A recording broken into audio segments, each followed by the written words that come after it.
ఓం శ్రీమాత్రే నమః. రేపు 12/12/2025 మార్గశిర బహుళ అష్టమి శుక్రవారం.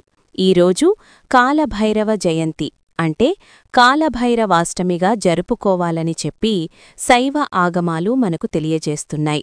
ఈ రోజున కాలాన్ని శాసించే కాలభైరవుడిని పూజించడము, అలాగే శ్రీ శంకరాచార్యకృత కాలభైరవ అష్టకాన్ని పఠించడము, అలాగే శ్రీ కాలభైరవ దశనామ స్తోత్రాన్ని పఠించటము, అలాగే గారెలు నైవేద్యంగా పెట్టి వీధి కుక్కలకి ఆహారంగా భైరవ స్వరూపంగా వాటిని భావించి అందించటము.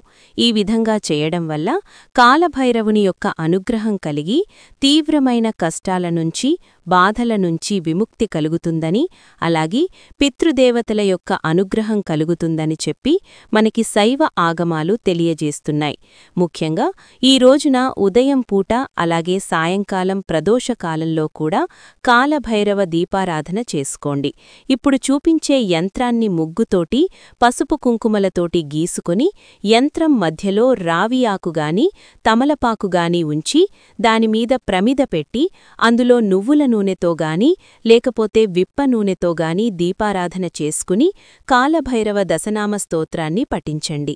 ఈ విధంగా చేయడం వల్ల విశేషమైన గండాల నుంచి, అనారోగ్యాల నుంచి బయటపడడమే కాకుండా కాలాన్ని శాసించేవాడైన కాలభైరవుని యొక్క అనుగ్రహం కలిగి మన దశ కూడా తిరుగుతుంది.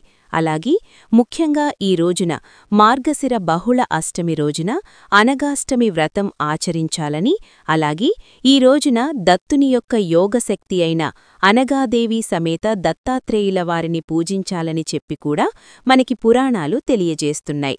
ఈ వీడియో మీకు నచ్చితే లైక్ చేసి ఇలాంటి మరిన్ని వీడియోస్ కోసం మన ఛానల్ సబ్స్క్రైబ్ చేసుకోండి. ఓం శ్రీమాత్రే నమః.